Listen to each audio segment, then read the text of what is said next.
Hello, my name is Sally Gimmon, and I am the owner of The Trust Is You and a brand new podcast say Stop Paying Capital Gains.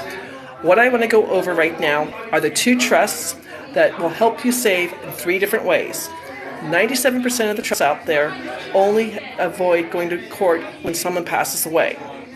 These trusts will save you, 1, on your federal taxes, 2, keep your information 100% private, and 3, if you get sued, you don't have to pay any money. 3 very important things. Now, the first trust, the business trust, will help anybody in the United States who is 1099 income earners. So if you're doing anything, selling things online, if you're doing MLM or affiliate marketing, and you're making more than $50,000 a year and paying too much in federal taxes, please reach out and talk to me. My brother, who has a brewery, we have both the beneficial trust and the business trust. The business trust owns all his equipment for the brewery and then leases it back to the brewery, and he saved over $26,000 in his federal taxes in 2021. We don't know how much he's going to save in 2022, but he's excited. Now, that's the business trust. So if you're a real estate agent, you're selling things online, I have 3 online businesses where I get paid by 1099 income. Now, the trust I talk about the most, because I'm also a real estate investor, is the beneficial trust. Besides saving on federal taxes, I'm in a beautiful hotel. I'm in London. I'm not in London anymore. I'm outside of London in a beautiful hotel from 1660. So the beneficial trust is going to save you 5 different ways. It's going to keep your information private, and it's also going to keep you from being sued. Now, the 5 ways the beneficial trust saves you is capital gains. To me, that's the most important thing because I wholesale a lot of houses here in North Carolina. I'm in London, but I live in North Carolina.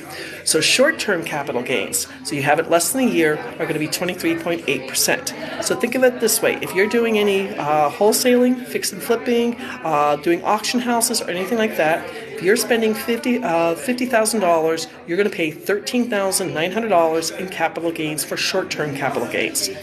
Now, the other way is long-term capital gains. That could either be 15% or 20%. This is why I'm working with a business broker now, because when you sell a business, I don't care if it's Schwann's Home Delivery, I'm doing a restaurant in Kentucky, I'm doing 2 car washes in Ohio. So Schwann's Home Delivery, I happened to talk to the son. He was at music bingo at the brewery. His dad was selling 4 routes. We saved him $72,000. His wife called me to say that makes a huge difference in the retirement. His dad was selling it to his 2 sons and then 2 nephews, each of the routes for $80,000. Now, the restaurant in Kentucky, $3 million. It's all the equipment, all the recipes, everything else. What happened was the grown son, his 29-year-old son, saw one of my videos on TikTok, showed it to his father. His father is selling the restaurant March 30th for $3 million.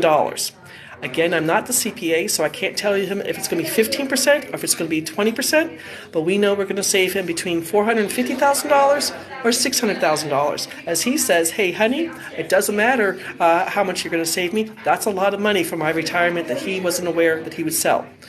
We talked before Christmas, and then a few weeks ago we talked to his business broker because we did have to change the paperwork on the sales contracts. That business broker said, I have 3 more clients. Can you help them too? So we had a conversation. So what has happened for this gentleman who's selling his restaurant on March 30th? He filled out the application. He got his EIN number, and he got the paperwork to open up a new bank account. He won't pay for the trust until after he gets paid for selling his restaurant. So again, if you're a fix and flipper, we can get this all set up for you before you sell the fix and flip and save the capital gains and pay for it when you get paid. Now, for other people, for rent rolls, other things, we do need to pay for the trust up front. Now, so that's capital gains. Short-term, 23.8. Long-term is either going to be 15% or it's going to be 20%. Second thing it's going to save on is interest income. One of my clients, true story, 85 houses. He's doing the BRRRR strategy, BRRRR strategy, where it's buy, rehab, refinance, redo. So his accountant was saying because people are paying the mortgage to you, it's interest income. 85 houses. His accountant told him, slow down, don't do anything more. A friend of mine introduced me to Michael. Michael's just like, I don't know what I'm doing wrong. I'm working full-time as an IT executive, and I'm working part-time on the weekends at the tractor store. And I said, let's look at what you're looking at. We knew about interest income. We're going to save him $154,000 every single year. $154,000. Now, I invest in notes. Notes also are interest income, so I'm saving some money on that too. I wholesale a lot here in North Carolina and do other things. So, capital gains, short-term and long-term, interest income, dividend income. Federal taxes on dividend income is between 10% and 35%. Another one of my clients, just so you know, inherited his dad's portfolio, has 100 shares of the top 100 dividend-paying companies. He inherited this back in 2001. He was spending the money, thinking, woohoo, every quarter I'm making some money. He didn't realize how much he had to pay in taxes. Now that he's saving over $60,000 a year because of the Spendthrift Trust, he's going to continue to buy different, of the 100 companies, he's going to continue to buy one share of each of them and then start second share of each of them and second share. So that's dividend income. Rent rolls. One of my clients, he contacted me because he was going to sell a house he owned for 6 years. We saved him $16,900 on that house. And then it came out in the conversation that he also has 7 rentals. If you go back and look at, I've posted several times, rent rolls are between 10% and 37%. At 10%, we're going to save him $8,100. At 24%, we're going to save him over $20,500. And at 37%, we're going to save him over $31,000 year after year after year.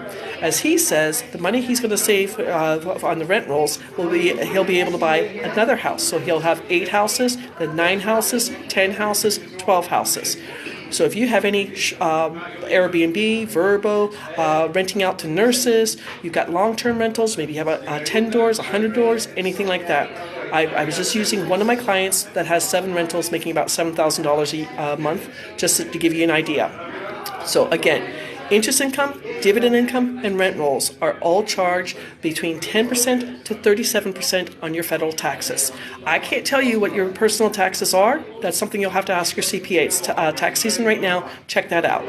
Now, the 5th way is royalties. This one is very, very interesting because this is probably my fastest growing clientele right now. Royalties are authors, songwriters, NFTs, NFT real estate, NFT artwork, or anything else. I also have a gentleman who inherited his granddad's horse farm in Oklahoma with 6 oil wells, so the oil wells are covered. What's happening now is I have been referred several times by NFT artists to another NFT artist. I didn't know you could make so much money on artwork. I'm learning all kinds of things dealing with NFTs. Now, just to give you an idea, one of my friends who is an artist, an NFT artist, she did. Ooh, excuse me. Food's going past me. I'm here at the hotel. We're here at the reception, so I have to apologize. So one of the things that she did was one of 100 pictures. The first picture is considered 1099 income, but number 2 through 100 is considered royalty income. Again, 10 to 35%. She now has 7 different pictures, drawings or artwork that she's doing this way. And her husband, who is a wholesaler, she's making more money than he is, and she's saving more money than he is. So again, with these very specialized Spendthrift Trust, it's patented, it's legal, it's the exact same trust that the Rockefellers and US Presidents have. The law firm I write on behalf of has a trust that is turning 355 years old this year.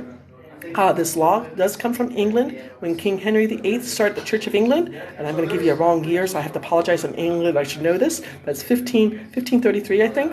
The lords and ladies went back to the Magna Carta. So this is a contract law. What you have for your LLCs, your S corps, and your C corps, that's statutory law, and you still file a 1040 tax return.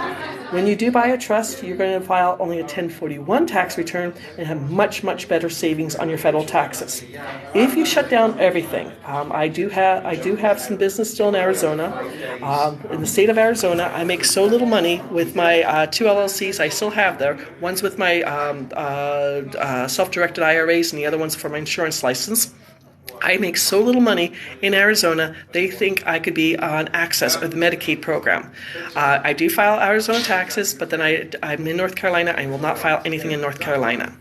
If I can help you save money easily on your federal taxes and then no longer have to pay state taxes, especially all you people who are in New York, Illinois, and California, you're paying so much in state taxes, there is a solution. Do what the Rockefellers do what the US Presidents do, and find out about Spendthrift Trust. I do go live every Monday night, 8 p.m. East Coast time, and I'm posting on all sorts of places. Take care, save money quickly. Bye-bye.